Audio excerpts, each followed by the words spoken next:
ಇದೇ ವಿಷಯದ ಬಗ್ಗೆ ಇವತ್ತು ಚರ್ಚೆ ಮಾಡ್ತೀವಿ. ಹಲವು ಜನ ಗಣ್ಯರು ನಮ್ಮ ಜೊತೆಗಿರ್ತಾರೆ. ನನ್ನ ಕೊಲೀಗ್ ಪ್ರಶಾಂತ್ ನಾತು ಇದ್ದಾರೆ. ಪ್ರಶಾಂತ್, ಕಾರ್ಯಕ್ರಮಕ್ಕೆ ಸ್ವಾಗತ.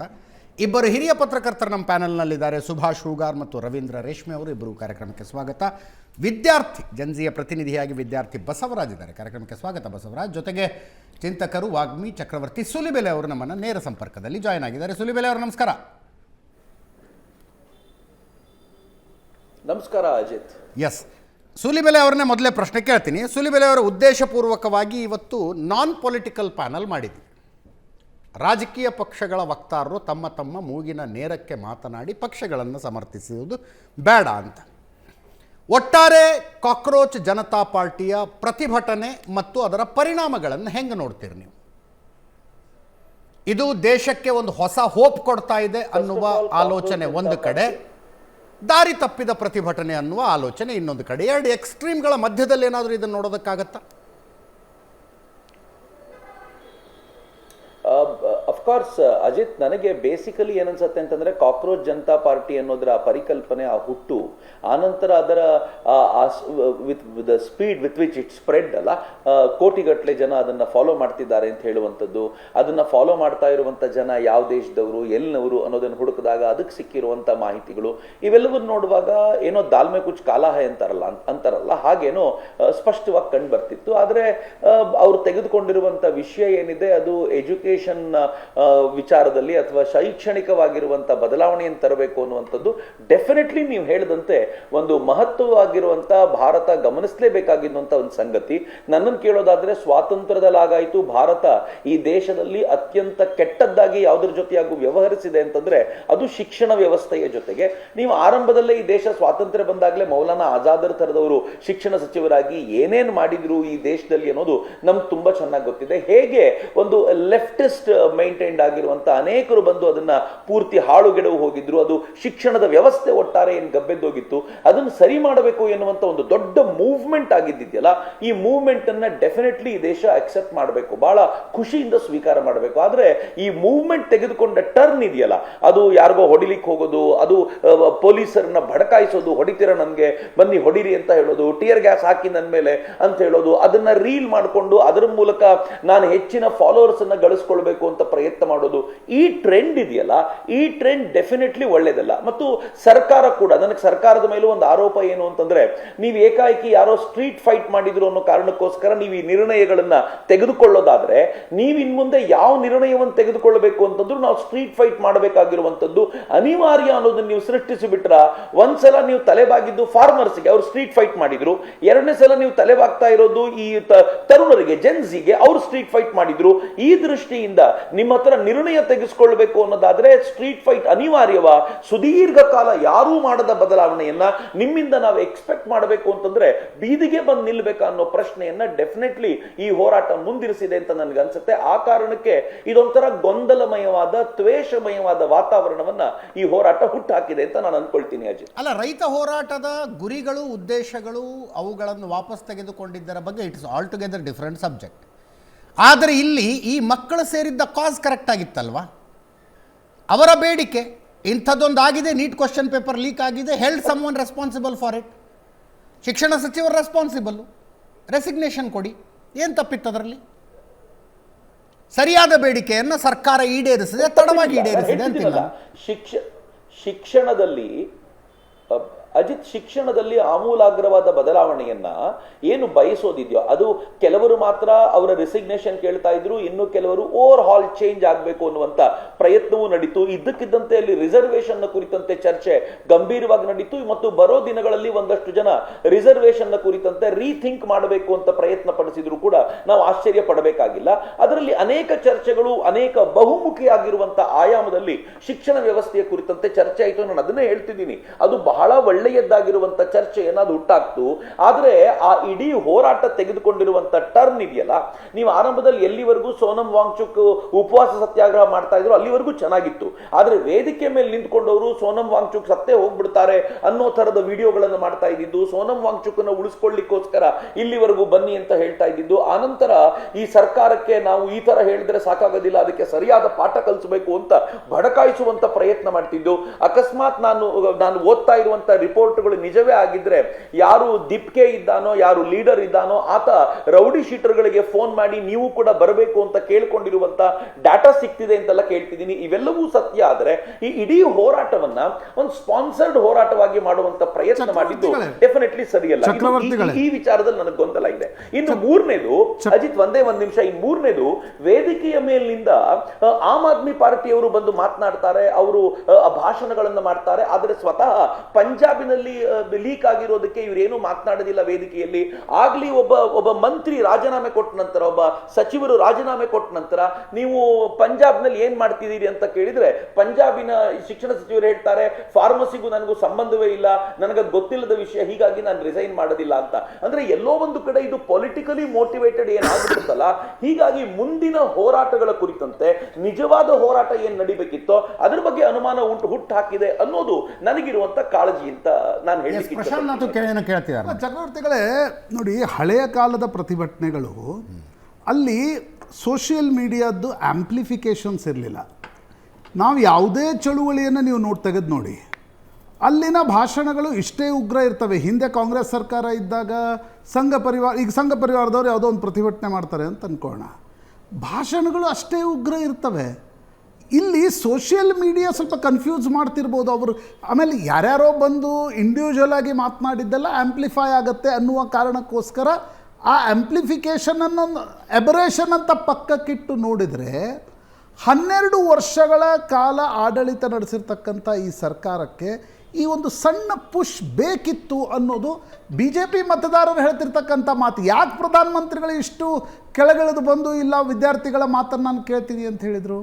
ಯಾಕಂದರೆ ಬಿ ಜೆ ಪಿಯ ಕೋರ್ ವೋಟ್ ಬ್ಯಾಂಕ್ ಇರ್ತಕ್ಕಂಥ ಅರ್ಬನ್ ಮಧ್ಯಮ ವರ್ಗದ ಯುವಕ ಮತ್ತು ಆ ಕುಟುಂಬಗಳು ಈ ಕಾಸ್ ಜೊತೆಗೆ ಒಂದು ಅನುಕಂಪವನ್ನು ವ್ಯಕ್ತಪಡಿಸಿದರು. ಈಗ ಅದರಲ್ಲಿ ಯಾರ್ಯಾರು ಬಂದು ಭಾಗವಹಿಸಿದ್ರು ಅವರು ನಿಮ್ಮ ವೈಚಾರಿಕ ವಿರೋಧಿಗಳಿರ್ಬೋದು. ಕೆಲವರು ಬಳಸಿರ್ತಕ್ಕಂಥ ಭಾಷೆಯ ಬಳಗೆ ನನಗೂ ಕೂಡ ಆಕ್ಷೇಪಗಳಿವೆ. ಬಟ್ ಬರೀ ಭಾಷೆಯ ಬಳಕೆಯ ಕಾರಣದಿಂದ ಅದನ್ನು ಆಕ್ಷೇಪವನ್ನು ನಾವು ಮಾಡ್ತಾ ಕೂತ್ಕೊಂಡು ಈ ಇಡೀ ಒಂದು ಹೋರಾಟ ಏನಿತ್ತು ಅದರ ಕಾಸ್ ಸರಿ ನನಗನ್ಸುತ್ತೆ ಧರ್ಮೇಂದ್ರ ಪ್ರಧಾನ್ ರಾಜೀನಾಮೆ ಅಂತಕ್ಕಂಥದ್ದು ಸೂಪರ್ಫಿಷಿಯಲ್ ಇರ್ಬೋದು. ಬಟ್ ಇವತ್ತು ಇಡೀ ಶಿಕ್ಷಣ ವ್ಯವಸ್ಥೆ, ಅದರ ಕಮರ್ಷಿಯಲೈಸೇಷನ್ನು, ಅದರಲ್ಲಿ ಆಗ್ತಿರ್ತಕ್ಕಂಥ ಧಾಂಧಲಿಗಳ ಬಗ್ಗೆ ವಿದ್ಯಾರ್ಥಿಗಳು ಸಹಜವಾಗಿರ್ತಕ್ಕಂಥ ಆಕ್ರೋಶವನ್ನು ಹೊರಗೆ ಹಾಕಿದ್ದಾರೆ. ಸರ್ಕಾರ ಅದಕ್ಕಿರ್ತಕ್ಕಂಥ ರಿವರ್ಬ್ರೇಷನ್ನ ಕಾರಣದಿಂದ ಮಣಿದಿದೆ ಅಂತಕ್ಕಂಥದ್ದು ಸ್ಪಷ್ಟವಾಗಿ ಕಾಣ್ತಾ ಇದೆ. ಯಾಕೆ ಡೆಮೋಕ್ರಸಿಯಲ್ಲಿ ಬೀದಿ ಚಳುವಳಿಗಳಿಗೆ ಸರ್ಕಾರ ಮಣಿದಿರ್ತಕ್ಕಂಥದ್ದು ಇದು ಮೊದಲು ಬಾರಿಯ? ಪ್ರಶಾಂತ್, ನೀವು ಹೇಳಿದ್ದ ವಾದವನ್ನ ನಿಮಗೆ ನಾನು ಹೇಳೋದಾದ್ರೆ, ಸೋಷಿಯಲ್ ಮೀಡಿಯಾದಲ್ಲಿ ಏನ್ ಆಂಪ್ಲಿಫೈ ಆಗ್ತಿದೆಯಲ್ಲ ಅವರಿಗೆ ಸಂಬಂಧಪಟ್ಟಿದ್ದೇ ಆಂಪ್ಲಿಫೈ ಆಗಿದೆ ಅಂತ ನೀವು ಸುಮ್ಮನೆ ಆಲೋಚನೆ ಮಾಡಿ. ಇಡೀ ದೆಹಲಿನಲ್ಲಿ 1 ಲಕ್ಷ ಜನ ಇದ್ದಿರ್ಬೋದು ಎಟ್ ದ ಮೋಸ್ಟ್. ಆನಂತರ ಇಡೀ ದೇಶದ ಎಲ್ಲ ಕಡೆಯ ಪ್ರತಿಭಟನೆಗಳನ್ನ ತೆಗೆದು ನೋಡಿದ್ರೂ ಕೂಡ ಎಲ್ಲಿಯೂ ಕೂಡ 2,000ಕ್ಕಿಂತ ಹೆಚ್ಚು ಜನ, 4,000ಕ್ಕಿಂತ ಹೆಚ್ಚು ಜನ ಸೇರಿದ್ದನ್ನು ನಾವು ನೋಡೋದಿಲ್ಲ. ನಾನು ದೊಡ್ಡ ಆಂದೋಲನದಲ್ಲಿ ಭಾಗವಹಿಸಿದ್ದೀನಿ ಪ್ರಶಾಂತ್. ನಾನು ಅಣ್ಣಾ ಹಜಾರೆ ಹೋರಾಟ ಮಾಡಿದಾಗ ಇಂಡಿಯಾ ಅಗೇನ್ಸ್ಟ್ ಕರಪ್ಷನ್ ಅಲ್ಲಿ ಮತ್ತು ರಾಮದೇವ್ ಬಾಬಾ ಅವರ ಹೋರಾಟದ ಸಂದರ್ಭದಲ್ಲಿ ದೆಹಲಿಯಲ್ಲಿ 5 ದಿನ ಕೂಡ ಆ ಸಂದರ್ಭದಲ್ಲಿ ಇದ್ದೀನಿ. ಒಂದು ಆರ್ಗ್ಯಾನಿಕ್ ಆಗಿ ಒಂದು ಮೂವ್ಮೆಂಟ್ ಡೆವಲಪ್ ಆಗಿದ್ದಿದೆಯಲ್ಲ, ಕಾಲೇಜಿನಿಂದ ಹುಡುಗರು ಸಹಜವಾಗಿ ತಮ್ಮ ಪ್ರೀತಿಯಿಂದಲೇ ಬರ್ತಾ ಇದ್ದಿದ್ದು, ಅದು ಯಾವುದೇ ಇನ್ಫ್ಲೂಯೆನ್ಸಿಗೆ ಒಳಗಾಗಿ ಅಲ್ಲ, ದೇಶದಲ್ಲಿ ನಡೀತಾ ಇರುವಂತ ಈ ಭ್ರಷ್ಟಾಚಾರವನ್ನು ವಿರೋಧಿಸಬೇಕು ಎನ್ನುವಂತ ಒಂದು ಸಹಜವಾದ ಆಕ್ರೋಶ ಅಲ್ಲಿ ಎದ್ದು ಕಂಡು ಬರ್ತಾ ಇದ್ದಿದ್ದು ಆ ಹೋರಾಟಗಳಲ್ಲಿ ನಾನು ನೋಡಿದ್ದೀನಿ. ಬಟ್ ಇಲ್ಲಿ ನಿಮ್ಗೆ ಆ ತರದೊಂದು ಆರ್ಗ್ಯಾನಿಕ್ ಆಗಿರುವಂತದ್ದು ಖಂಡಿತವಾಗಿಯೂ ಗ್ರೌಂಡ್ ನಲ್ಲಿ ಯಾವತ್ತೂ ಕಂಡು ಬರಲಿಲ್ಲ. ನಾವು ಬೆಂಗಳೂರಿನಲ್ಲೇ ಇದ್ದೀನಿ, ನೀವೆಲ್ಲ ಬೆಂಗಳೂರಿನಲ್ಲಿ ಇದ್ದೀರಿ, ಬೆಂಗಳೂರಿನಲ್ಲಿ ಈ ತರದೊಂದು ನಿಮಗೊಂದು ಕಂಡು ಬಂತ ಅಂತ ಕೇಳಿದ್ರೆ ಇಲ್ಲ. ಯಾವುದೋ ಒಬ್ಬ ತಾಯಿ ಮನೇಲಿ ಕೂತ್ಕೊಂಡು ಕಣ್ಣೀರು ಹಾಕ್ತಾಳೆ, ಮಕ್ಕಳಿಗೆ ಹೊಡಿತಾ ಇದ್ದಾರೆ, ಮತ್ತದು ಸೋಷಿಯಲ್ ಮೀಡಿಯಾ ಆಂಪ್ಲಿಫಿಕೇಶನ್. ನಾನು ನಿಮಗೆ ಇದನ್ನ ಬಿಟ್ಟು ಈ ವಿಚಾರದಲ್ಲಿ ಇವರು ನಡ್ಕೊಳ್ತಾ ಇರುವಂತ ರೀತಿ ಸರಿ ಇಲ್ಲ, ಈ ಹೋರಾಟ ಹೋಗ್ತಾ ಇರುವಂತ ಹಾದಿ ಸರಿ ಇಲ್ಲ, ಇದಕ್ಕೆ ಯಾರೋ ಆಂಟಿ ನ್ಯಾಷನಲ್ ಎಲಿಮೆಂಟ್ಗಳು ಬಂದು ಸೇರ್ಕೊಂಡಿದ್ದಾವೆ. ನಾನು ವಿದ್ಯಾರ್ಥಿಗಳ ಬಗ್ಗೆ ಮಾತನಾಡ್ತಿಲ್ಲ, ಸೇರಿಕೊಂಡಿರುವ ಆಂಟಿ ನ್ಯಾಷನಲ್ ಎಲಿಮೆಂಟ್ಗಳು ಇಡೀ ಹೋರಾಟವನ್ನ ತಮ್ಮ ಕೈಗೆ ತೆಗೆದುಕೊಳ್ತಾ ಇವೆ ಅನ್ನುವಂತ ಮನಸ್ಥಿತಿ ಇರುವಂತವರನ್ನ ನಾನು ಬೀದಿಯಲ್ಲಿ ಹುಡುಕಿ ಕೊಡಬಲ್ಲೆ. ಅಕಸ್ಮಾತ್ ಅವ್ರಿಗೇನಾದ್ರೂ ಪ್ಲಾಟ್ಫಾರ್ಮ್ ಸಿಕ್ಕಿದ್ರೆ ಒಂದು ಆರ್ಗ್ಯಾನಿಕ್ ಆಗಿರುವಂತ ಈ ವಿಚಾರದ ವಿರುದ್ಧವಾಗಿರುವಂತ ಒಂದು ಹೋರಾಟ ಶುರುವಾಗಿರ್ತಿತ್ತು. ಆದ್ರೆ ಪ್ಲಾಟ್ಫಾರ್ಮ್ ಸಿಗಲಿಲ್ಲ ಅಂತ ನನಗನ್ಸುತ್ತೆ. ಮತ್ತು ಈ ತರದ ಹೋರಾಟಗಳು ಹಾಗೆ, ಅದರ ವಿರೋಧಿ ಪ್ಲಾಟ್ಫಾರ್ಮ್ ಯಾವತ್ತೂ ಸಿಗಲ್ಲ. ಬಟ್ ನೆನ್ಪಿಟ್ಕೊಳ್ಳಿ, ಈ ಏನು ಹೋರಾಟ ನಡೆದಿದೆಯೋ ಇದಕ್ಕೆ ಪ್ರತಿರೋಧದ ಹೋರಾಟ ಬರೋ ದಿನಗಳಲ್ಲಿ ಅದಕ್ಕೆ ಬೇಕಾಗಿರುವ ಪ್ಲಾಟ್ಫಾರ್ಮ್ ಡೆಫಿನೆಟ್ಲಿ ಸಿಗುತ್ತೆ. ಜನ ಈ ಶಾಕ್ ಇಂದ ಎಚ್ಚೆತ್ತುಕೊಂಡು ಇದು ನಡೆದಿದ್ದು ಸರಿ ಇಲ್ಲ ಅಂತ ಹೇಳಲಿಕ್ಕೆ ಸ್ವಲ್ಪ ಟೈಮ್ ತಗೊಳ್ತಾರೆ. ಟೈಮ್ ತಗೊಂಡಾಗ ಡೆಫಿನೆಟ್ಲಿ ಅವ್ರ ಪ್ಲಾಟ್ಫಾರ್ಮು ಬಹಳ ದೊಡ್ಡದಾಗಿರುತ್ತೆ ಅಂತ ನನಗನ್ಸುತ್ತೆ ಪ್ರಶಾಂತ್. ಎಸ್, ಸುಭಾಷ್ ಹುಗಾರ್ ಅವರೇ, ತುಂಬ ಪ್ರಬುದ್ಧರು, 40-50 ವರ್ಷದ ಜೀವನವನ್ನು ನೋಡಿರುವ, ಓದಿಕೊಂಡಿರುವ, ತಿಳಿದುಕೊಂಡಿರುವವರು ಪ್ರತಿಭಟನೆ ನಡೆಸುವಂತೆ ಈ ಜಂಜಿಗಳ ಪ್ರತಿಭಟನೆ ನಡೆಸಬೇಕು ಅಂತ ನಿರೀಕ್ಷೆ ಮಾಡೋದೇ ತಪ್ಪು. ಬೇಸಿಕಲಿ ಅವ್ರ ಎಕ್ಸ್ಪೋಜರೇ ಬೇರೆ ಸರ್. ವಯಸ್ಸು ಎಷ್ಟು ಅವ್ರದ್ದು? ಅವರು ಹೌದು ಒಂದೆರಡು ಅಶ್ಲೀಲ ಶಬ್ದಗಳನ್ನಿರುವ ಪ್ಲಕಾರ್ಡ್ಗಳನ್ನು ಹಿಡ್ಕೊಂಡು ಬಂದಿದ್ದಾರೆ ಕೂಡ. ಫಸ್ಟ್ ಆಫ್ ಆಲ್ ನಾವು ಅರ್ಥ ಮಾಡ್ಕೊಳ್ಬೇಕಾಗಿರೋದು ಏನಂತಂದರೆ, ಈ ಕಾಕ್ರೋಚ್ ಜನತಾ ಪಾರ್ಟಿಯ ಹೋರಾಟ ಜಂತರ್ ಮಂತರ್ ಮತ್ತು ದೇಶದ ಬೇರೆ ಬೇರೆ ಕಡೆಗಳಲ್ಲಿ ಸ್ಪ್ರೆಡ್ ಆಗಿದ್ದಂಥ ಒಂದು ಹೋರಾಟ ಏನಿದೆ ಅಲ್ಲ, ಇದು ಚಕ್ರವರ್ತಿ ಸೂಲಿಬೆಲೆ ಅವರು ಇದು ಆರ್ಗ್ಯಾನಿಕ್ ಅಲ್ಲ ಅಂತ ಹೇಳಿದ್ರು. 200% ಆರ್ಗ್ಯಾನಿಕ್ ಪ್ರತಿಭಟನೆ ಅದಾಗಿತ್ತು ಮತ್ತು ಅದು ಆರ್ಗನೈಸ್ಡ್ ಆಗಿರಲಿಲ್ಲ. ಅದಕ್ಕೊಂದು ಕ್ಲಿಯರ್ ಆ ಕಾಕ್ರೋಚ್ ಜನತಾ ಪಾರ್ಟಿಗೆ ಒಂದು ಸ್ಟ್ರಕ್ಚರ್ ಇಲ್ಲ. ಯಾರು ಈ ಒಂದು ಇಶ್ಯೂ ಬಗ್ಗೆ ಆರ್ಗ್ಯಾನಿಕ್ ಹೌದು ಆರ್ಗ್ಯಾನಿಕ್ ಅಲ್ಲ ಅನ್ನೋದರ ಡಿಫ್ರೆನ್ಸಿಯೇಷನ್ ಏನು? ಯಾರೋ ಒಂದಷ್ಟು ಜನ ಸೇರಿಸಿ ನೀವೊಂದು 100 ಜನ ಬನ್ನಿ, ನೀವೊಂದು 200 ಜನ ಬನ್ನಿ ಅಂತ ಕರ್ಕೊಂಡು ಬಂದಿರಲಿಲ್ಲ. ಆ ಥರ ಏನು ಮಾಡಿಲ್ಲ. ಓಕೆ, ಆ ಥರ ಏನು ಮಾಡಿಲ್ಲ. ಎಲ್ಲರೂ ಅವ್ರವ್ರ ಬೇರೆ ಬೇರೆ ಊರಿನಿಂದ ಜನ ಟ್ರೈನ್ ಹಿಡಿದು ಬಸ್ ಹಿಡಿದು ರಾತ್ರೋರಾತ್ರಿ ಇದು ಮಾಡಿ, ಅವರಿಗೆ ಯಾವುದೇ ಸಂಘಟನೆ ಬ್ಯಾಕ್ಗ್ರೌಂಡ್ ಇಲ್ಲ, ಯಾವುದೇ ಐಡಿಯಾಲಜಿ ಬ್ಯಾಕ್ಗ್ರೌಂಡ್ ಇಲ್ಲ. ಅವರು ಈಗೇನು ನಡೀತಾ ಇದೆ ಅಲ್ಲ, ಇದೆಲ್ಲವನ್ನು ಗಮನದಲ್ಲಿಟ್ಕೊಂಡು ಅವರು ತಮಗೂ ಕೂಡ ಅದರೊಳಗಡೆ ಭಾಗವಹಿಸಬೇಕು ಅಂತ ಅನ್ನಿಸ್ತು. ಜೊತೆಗೆ ಸೋಷಿಯಲ್ ಮೀಡಿಯಾದ ಮೂಲಕ ಎಲ್ಲ ಹೋರಾಟವನ್ನು ನೋಡಿ ದೇಶದ ನಾನಾ ಊರುಗಳಲ್ಲಿ, ಬೇರೆ ಬೇರೆ ಊರುಗಳಲ್ಲೂ ಕೂಡ ಜನಗಳಿಗೆ ಭಾಗವಹಿಸ್ಬೇಕಂತ ಅನ್ನಿಸ್ತು. ಅದಕ್ಕೋಸ್ಕರ ನಾನು ಹೇಳಿದ್ದು ಇದು ಆರ್ಗ್ಯಾನಿಕ್ ಇದು ಓಕೆ ಅಂತ ಒಂದು. ಎರಡನೇದು ಇದಕ್ಕೊಂದು ಈಗ ಹೋರಾಟಕ್ಕೆ ಒಂದು ಉಮರ್ ಖಾಲಿದ್ ಜಿಂದಾಬಾದ್, ಶರ್ಜಿಲ್ ಇಮಾಮ್ ಜಿಂದಾಬಾದ್, ಇವೆಲ್ಲವೂ ಸಂಘಟನೆ ಬ್ಯಾಕ್ಗ್ರೌಂಡ್ ಇಲ್ಲದೆ ಇರೋರು ಬಂದು ವಿದ್ಯಾರ್ಥಿಗಳೇ ಬ್ಯಾಕ್ಗ್ರೌಂಡ್ ಇರೋರು ಏನೋ ಸೆಕ್ಷುವಲ್ ಈಕ್ವಾಲಿಟಿ ಬಗ್ಗೆ ಮಾತಾಡೋದಕ್ಕೆ ಶುರು ಮಾಡಿದ್ರು. ಅದೇ ಹೇಳ್ತೀನಿ. ಬೇರೆ ಬೇರೆ ಸಂಘಟನೆಯ ಬ್ಯಾಕ್ಗ್ರೌಂಡ್ ಇರೋರು ಕೂಡ ಭಾಳಷ್ಟು ಜನ ಅದರೊಳಗಡೆ ಬಂದಿದ್ದರು. ಅವ್ರವ್ರಿಗೆಲ್ಲರಿಗೂ ಅವ್ರವ್ರದೇ ಆದಂಥ ಅಜೆಂಡಾಗಳಿದ್ವು. ಆದರೆ ನಾವು ಮುಖ್ಯವಾಗಿ ಗಮನಿಸಬೇಕಾಗಿರೋದೇನು ಅಂದರೆ, ಅಭಿಜಿತ್ ದೀಪ್ಕೆ, ಸೌರಭ್ ದಾಸ್, ಅಶುತೋಷ್ ರಾಂಕಾ ಅವರು ಈ ಒಂದು ಹೋರಾಟದ ಫೇಸ್ ಆಗಿದ್ದರು. ಕಾಕ್ರೋಚ್ ಜನತಾ ಪಾರ್ಟಿ ಅಫಿಷಿಯಲ್ ಆಗಿ ಅವರನ್ನು ಸ್ಪೋಕ್ಸ್ ಪರ್ಸನ್ ಅಂತ ಘೋಷಣೆ ಮಾಡಿತ್ತು.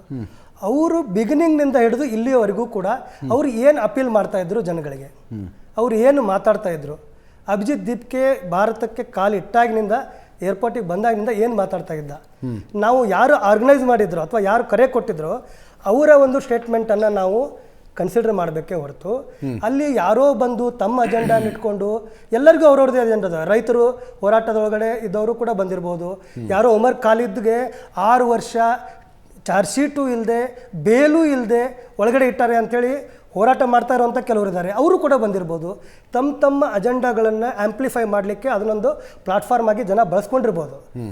ಅದಕ್ಕೆ ಕಾರಣಕ್ಕೆ ಆ ಇಶ್ಯೂ ಸುಳ್ಳು ಅನ್ನೋದಾಗಲಿ ಅಥವಾ ಆ ಹೋರಾಟದೊಳಗಡೆ ಏನೋ ಬೇರೆ ವಿದೇಶಿ ಕೈವಾಡ, ವಿದೇಶಿ ಫಂಡಿಂಗ್ ಇದೆ, ಆದಿದೆ, ಈದಿದೆ, ಈ ಥರದ ವಿಚಾರಗಳನ್ನು ಎಲ್ಲ ಹೋರಾಟದ ಸಂದರ್ಭದಲ್ಲೂ ಕೂಡ ಕಳೆದ 10-12 ವರ್ಷಗಳಲ್ಲಿ ಕೇಳ್ಕೊಂಡು ಬಂದಿದ್ದೀವಿ ನಾವು. ಎಲ್ಲ ಹೋರಾಟಗಳಲ್ಲೂ ಕೂಡ ಇದನ್ನೇ ಹೇಳೋದು. ಯಾರಿಗೆ ಇಲ್ಲಿವರೆಗೂ ಕೂಡ ಏನಾದರೂ ಸರ್ಕಾರ ಏನಾದರೂ ಇನ್ವೆಸ್ಟಿಗೇಟ್ ಮಾಡಿ ಯಾರನ್ನಾದರೂ ಹಿಡಿದು ವಿದೇಶಿ ಫಂಡಿಂಗ್ ಹಿಡಿದು ಏನಾದರೂ ಮಾಡಿದೆಯಾ? ಇಲ್ಲ. ಡೇ 1ನಿಂದ ಯಾವಾಗ ಕಾಕ್ರೋಚ್ ಜನತಾ ಪಾರ್ಟಿ ಅಂತ ಅವರು ಒಂದು ಆನ್ಲೈನ್ ಪಾರ್ಟಿ ಅವರು ಲಾಂಚ್ ಮಾಡಿದ್ರು, ಅದಕ್ಕೆ ಸಿಕ್ಕಾಪಟ್ಟೆ ಕೋಟ್ಯಾಂತರ ಜನ. ಆಸ್ ಅ ಜರ್ನಲಿಸ್ಟ್ ನಂದೊಂದು ಸ್ಟ್ಯಾಂಡ್ ಏನಂದ್ರೆ, ಕ್ರೆಡಿಬಲ್ ಇನ್ಫಾರ್ಮೇಶನ್ ಬರೋ ತನಕ ಯಾವುದನ್ನು ಒಪ್ಪಿಕೊಳ್ಳಲು ಬಾರದು, ನಿರಾಕರಿಸಲು ಬಾರದು. ಕರೆಕ್ಟ್ ಅಲ್ಲ, ಕರೆಕ್ಟ್ ಒಂದು ನೀವು ನಿರಾಕರಿಸಿದ್ರಿ. ಅದು ಯಾವುದು ನಿರಾಕರಿಸಿ? ವಿದೇಶಿ ಕೈವಾಡ ಇಲ್ಲ, ವಿದೇಶಿ ಫಂಡಿಂಗ್ ಇಲ್ಲ. ಅಲ್ಲ, ಪ್ರೂವ್ ಇನ್ನೊಂದು ಲಾದೊಳಗಡೆ ಅದು ಪ್ರೂವ್ ಆಗುವವರೆಗೂ ಕೂಡ ಅವರು ಇನ್ನೋಸೆಂಟ್. ಅದು until is proven guilty is innocent. ನೀವು ಸುಮ್ಮನೆ ಯಾರೋ ಈಗ ಹಂಗಂದ್ರೆ ನಾನು ಏನೋ ಒಂದು ದಾರಿ ತಪ್ಪಿಸ್ಲಿಕ್ಕೆ ನಾವು ಒಂದೇನೋ ಆರೋಪ ಮಾಡ್ತೀನಪ್ಪ, ಈಗ ಅದು ಪ್ರೂವ್ ಆಗೋದು ಬಿಡೋದು ಇನ್ನು ಮುಂದೆ ಯಾವಾಗೋ. ಹಾಗಾದರೆ ಅದನ್ನು ನಾವು ಅದನ್ನು ಮಾಡಬೇಕು, ಏನು ತಿಳ್ಕೊಬೇಕು? ಲಾನೇ ಹೇಳುತ್ತೆ ಪ್ರೂವ್ ಆಗೋವರೆಗೂ ಕೂಡ until you are proven guilty you are innocent. ಆಯಿತಾ? ಈಗ ಈ ಕಾಕ್ರೋಚ್ ಜನತಾ ಪಾರ್ಟಿ ಇದ್ರ ಬಗ್ಗೆ ಹೇಳ್ತಾ ಇದ್ದೇನೆ. ಅವರು ಲಾಂಚ್ ಮಾಡಿದ ಮೇಲೆ ಕೋಟಿಗಟ್ಟಲೆ ಫಾಲೋವರ್ಸ್ ಬಂದರು. ಕೇಂದ್ರ ಸರ್ಕಾರದ ಸಚಿವರು ಇದರೊಳಗಡೆ ಅದು ಎಷ್ಟೋ ಗೊತ್ತಿಲ್ಲ, ನಂಗೆ ನೆನಪಿಲ್ಲ ಪರ್ಸೆಂಟೇಜ್, 70% ಪಾಕಿಸ್ತಾನದವರಿದ್ದಾರೆ, ಚೀನಾದವರಿದ್ದಾರೆ. All false information by central ministers. ಆಮೇಲೆ ಅಭಿಜಿತ್ ದೀಪ್ಕೆ ಅದನ್ನು ಅನಾಲಿಟಿಕ್ಸ್ ತೆಗೆದು ಅದರೊಳಗಡೆ ಎಲ್ಲ ನೋಡಿ ಅದರೊಳಗೆ 94% ಇಂಡಿಯನ್ಸ್ ಇದ್ದಾರೆ ಅಂತ ಒಂದೇನೋ ಅವನು ಆಮೇಲೆ ಕೊಟ್ಟ. ಬಟ್ ಅಷ್ಟೊತ್ತಿಗೆ ಈ ಮಿಸ್ಇನ್ಫಾರ್ಮೇಷನ್ನು, ಈ ಡಿಸ್ಇನ್ಫಾರ್ಮೇಷನ್ನು ಎಲ್ಲ ಕಡೆಗಳಲ್ಲಿ ಸ್ಪ್ರೆಡ್ ಆಗಿಬಿಡ್ತು. ಸೊ ಈಗಲೂ ಕೂಡ ಮಾತಾಡೋರು ಭಾಳಷ್ಟು ಜನ ಅದೇ ಇನ್ಫಾರ್ಮೇಷನ್ ಇಟ್ಕೊಂಡು ಮಾತಾಡ್ತಾ ಇದ್ದಾರೆ. ಇದ್ರೊಳಗಡೆ ಪಾಕಿಸ್ತಾನದವ್ರು ಇದ್ದಾರೆ, ಇದ್ರೊಳಗಡೆ ಚೈನಾದವ್ರು ಸುಭಾಷ್ ಶುಗಾರ್ ಇದ್ದಾರೆ. ಅವ್ರೆ. ಯಾವ ಹೋರಾಟದೊಳಗಡೆ ಈ ಆರೋಪ ಬಂದಿಲ್ಲ ಹೇಳ್ಬಿಡಿ. ಅಲ್ಲ, ಅಭಿಜಿತ್ ದೀಪ್ಗೆ ಏನು ಅನಾಲಿಟಿಕ್ಸ್ ಕೊಟ್ಟಿದ್ರಲ್ಲ, ಆ ಅನಾಲಿಟಿಕ್ಸನ್ನು ನಾನು ಅನಲೈಸಿಸ್ ಮಾಡಿದ್ದೀನಿ. ಏನಿತ್ತು ಅದು ಯಾವ ಫಾರ್ಮ್ಯಾಟ್ನಲ್ಲಿ ಇರಬೇಕು, ಆ ಫಾರ್ಮ್ಯಾಟ್ನಲ್ಲಿ ಬಂದಾಗ ಅದನ್ನು ಸಂಪೂರ್ಣವಾಗಿ ನಂಬಿಕೆಗೆ ಅರ್ಹ ಅನ್ನೋದು. ಈಗ ಅಲ್ಲಲ್ಲ, ಈ ಆರೋಪನ ಪಾಕಿಸ್ತಾನದವರೇ ಫಾಲೋ ಮಾಡ್ತಿದ್ದಾರೆ ಅನ್ನುವ ಆರೋಪಕ್ಕೂ ಯಾವುದೇ ಬೇಸಿರಲಿಲ್ಲ. 94% ಇಂಡಿಯನ್ಸ್ ಇದ್ದಾರೆ ಅನ್ನುವ ಸ್ಪಷ್ಟೀಕರಣಕ್ಕೂ ಬೇಸಿರಲಿಲ್ಲ. ಈಗ ಇದರೊಳಗಡೆ ಆದ್ದರಿಂದ ಕ್ರೆಡಿಬಲ್ ಇನ್ಫಾರ್ಮೇಷನ್ ಅಲ್ಲದ ಕಾರಣಕ್ಕಾಗಿ ನಾನು ಎರಡೂ ಹೇಳಿಕೆಗಳನ್ನು ನಿರಾಕರಿಸುತ್ತೇನೆ. ಇಲ್ಲ, ಇದನ್ನ ಇನ್ನೊಂದು ಪ್ರಶ್ನೆ ಕೂಡ ಇದೆ. ಈ ಇಡೀ ಹೋರಾಟದಲ್ಲಿ ಬಳಸಿರ್ತಕ್ಕಂಥ ಭಾಷೆ ಏನಿದೆ ಅಲ್ವಾ, ಅದು ಯಾರೋ ರಾಜಕೀಯ ನಾಯಕರು ಬಳಸಿರ್ತಕ್ಕಂಥ ಭಾಷೆ ಅಲ್ಲ. ಅತ್ಯಂತ 20 ವರ್ಷ 22 ವಯಸ್ಸಿನ ಹುಡುಗರು ಆ ಭಾಷೆಯನ್ನು ಬಳಸಿ ಬಂದು ಹೋರಾಟದಲ್ಲಿ ಭಾಗವಹಿಸ್ತಾ ಇದ್ದಾರೆ ಅಂದರೆ ಅದರ ಅರ್ಥ ಏನು ಅನ್ನೋದು ಕೂಡ ಅನಲೈಸ್ ಆಗಬೇಕು. ಬಳಸಿರ್ತಕ್ಕಂಥ ಭಾಷೆ ಇಡೀ ಸೋಷಿಯಲ್ ಮೀಡಿಯಾದಲ್ಲಿ ಓಡಾಡ್ತಿದೆ. ಅದೇನು ಫೇಕ್ ಇರಲಿಲ್ಲ, ಎಲ್ಲವೂ ಕೂಡ ಏನು ಫೇಕ್ ಇರಲಿಲ್ಲ. ಬಳಸಿರ್ತಕ್ಕಂಥ ಭಾಷೆ ಇದೆ ಅಲ್ವಾ, ಕಾಸ್ಗೆ ಅನುಕಂಪ ಇದೆ, ಜನರದ್ದು ಅನುಕಂಪ ಇದೆ. 22 ಲಕ್ಷ ಕುಟುಂಬಗಳು ನೀಟ್ ಪರೀಕ್ಷೆಯಲ್ಲಿ ಭಾಗವಹಿಸಿವೆ. ಬಟ್ ಬಳಸಿರ್ತಕ್ಕಂಥ ಭಾಷೆ, ಈಗ ಯಾರು ಈ ಹೋರಾಟದ ಬಗ್ಗೆ ಅನುಕಂಪ ಇದೆ, ಹೋರಾಟಗಾರರ ಬಗ್ಗೆ ಅನುಕಂಪ ಇದೆ, ಅವರು ಬಳಸಿರ್ತಕ್ಕಂಥ ಭಾಷೆ ನಾಳೆ ಈ ಭಾಷೆಯನ್ನು ಪ್ರತಿಯೊಬ್ಬನು ಬಳಸ್ತಾನೆ. ಅಲ್ಲಲ್ಲ, ಈಗೇನಾಗಿದೆ ಪ್ರಶಾಂತ, ಬಳಸಿರುವಂಥ ಭಾಷೆ ಬಗ್ಗೆ ಅದೊಂದು ಬೇರೆ ಪ್ರಶ್ನೆ. ಬಳಸಿರುವಂಥ ಭಾಷೆನ ಯಾವ ಸಭ್ಯ ಸಮಾಜ ಕೂಡ ಅದನ್ನು ಒಪ್ಕೊಳ್ಳಿಕ್ಕೆ ಸಾಧ್ಯ ಇಲ್ಲ. ಭಾಳ ಕೆಟ್ಟದಾಗಿ ಅನ್ಇಮ್ಯಾಜಿನೇಬಲ್ ಆಗಿ ನಾವು ಇದನ್ನು ರಿಪೀಟ್ ಮಾಡೋಕ್ಕೂ ಕೂಡ ಸಾಧ್ಯ ಇರಲಾರ್ದಂಥ ಪದಗಳನ್ನು ಬಳಸಿ ಭಾಳಷ್ಟು ಜನ ಅಲ್ಲಿ ಬಂದಂಥವ್ರು ಅವರೆಲ್ಲ ತಮ್ಮದೇ ಒಂದು ಮೊಬೈಲ್ ಇದ್ದರೆ ಎಲ್ಲರಿಗೂ ಕೂಡ ಅವರು ರೀಲ್ ಮಾಡೋರು ಎಲ್ಲ ಕೂಡ ಬಳಸಿದ್ರು. ಅದನ್ನು ಯಾರೂ ಕೂಡ ಒಪ್ಕೊಳ್ಳೋಕ್ಕೆ ಸಾಧ್ಯ ಇಲ್ಲ. That is highly condemnable. ಏನಾಗಿದೆ ದೇಶದೊಳಗಡೆ ಲಾಸ್ಟು ಕೆಲವು ವರ್ಷಗಳಿಂದ, ಈಗ ಯಾರಾದರೂ ಒಂದು ಸರ್ಕಾರವನ್ನು ಟೀಕೆ ಮಾಡಿಕೊಂಡು ಯಾರಾದರೂ ಒಂದು ಪೋಸ್ಟ್ ಹಾಕ್ತಾರೆ ಅಂತ ತಿಳ್ಕೊಳ್ಳಿ, ಅವ್ರ ಕೆಳಗಡೆ ಬರುವಂಥ ಕಾಮೆಂಟ್ಗಳನ್ನು ಕೂಡ ನಾವು ನೋಡಬೇಕು. ಒಂದು ಏನಾಗಿದೆ, ಪಬ್ಲಿಕ್ ಡಿಸ್ಕೋರ್ಸ್ದು ಲೆವೆಲ್ ಏನಿದೆ ಅಲ್ಲ ದೇಶದೊಳಗಡೆ, ಅದ್ರ ಸ್ತರ ಭಾಳ ಕಡಿಮೆ ಆಗಿಬಿಟ್ಟಿದೆ. ನಾನು ಅದು ಸರಿ ಇದು ತಪ್ಪು, ಇದು ಸರಿ ಅದು ತಪ್ಪು ಅಂತ ಹೇಳ್ತಾ ಇಲ್ಲ. ಈಗ ಯಾವನಾದರೂ ಒಬ್ಬನು ಏನೋ ಒಂದು ಸರ್ಕಾರವನ್ನು ಟೀಕೆ ಮಾಡಿ ಹೋಗ್ತಾನೆ, ಒಂದೇನೋ ಪೋಸ್ಟ್ ಹಾಕ್ತಾನೆ, ಸರ್ಕಾರವನ್ನು ಟೀಕೆ ಮಾಡೋದು ತಪ್ಪ? ಡೆಮೋಕ್ರಸಿ ಒಳಗಡೆ ಅಲ್ಲ. ನೀವು ಅದ್ರ ಕೆಳಗಡೆ ಕಾಮೆಂಟ್ ನೋಡಿ, ಅಕ್ಕ ಅಮ್ಮ ತಂಗಿ ಎಲ್ಲ ಅದಕ್ಕೆ ದಟ್ ಇಸ್ ವಾಟ್ ಸರ್ಕಾರವನ್ನು ಹೊಗಳಿ ಬರೋದವರಿಗೆ ಶಬಾಷ್ ಅನ್ನೋ ಅದನ್ನೇ ಹೇಳ್ತಾ ಇರೋದು. ಪಬ್ಲಿಕ್ ಡಿಸ್ಕೋರ್ಸೇ ಇದು ಹೋಗ್ಬಿಟ್ಟಿದೆ. ಇದು ಸರಿ ಅದು ತಪ್ಪು, ಅದು ಸರಿ ಇದು ತಪ್ಪು ಅಂತ ನಾನು ಹೇಳ್ತಾ ಇಲ್ಲ.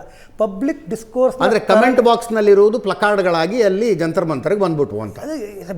ಭಾಷೆ ಬಳಸಿದ್ರ ಬಗ್ಗೆ ಯಾವ ಇದನ್ನು ಡೌಟು ಇಲ್ಲ. ಅದು ಅತ್ಯಂತ ಸಭ್ಯ ಸಮಾಜ ಒಪ್ಕೊಳ್ಳುವಂಥ ಭಾಷೆ ಅಲ್ಲ ಅದನ್ನು. ಬಟ್ ಅದೇ ಹೇಳಿದ್ನಲ್ಲ, ಇದು ಯಾರ ಕಂಟ್ರೋಲ್ ಇರಲಾರ್ದಂಥ ಒಂದು ಆರ್ಗನೈಸ್ಡ್ ಹೋರಾಟ ಅಲ್ಲ. ಅದಕ್ಕೊಂದು ಪದಾಧಿಕಾರಿ ಇಲ್ಲ, ಸ್ಟ್ರಕ್ಚರ್ ಇಲ್ಲ, ಯಾವನೋ ಬಂದ ಏನೋ ಮಾಡ್ದ, ಇದು ಆ ರೀತಿ ಆಗಿರೋದ್ರಿಂದ ಈ ಥರದ್ದು ಭಾಳಷ್ಟು ಬಂತು ಅಂತ ನನಗನ್ಸುತ್ತೆ, which is not correct. S.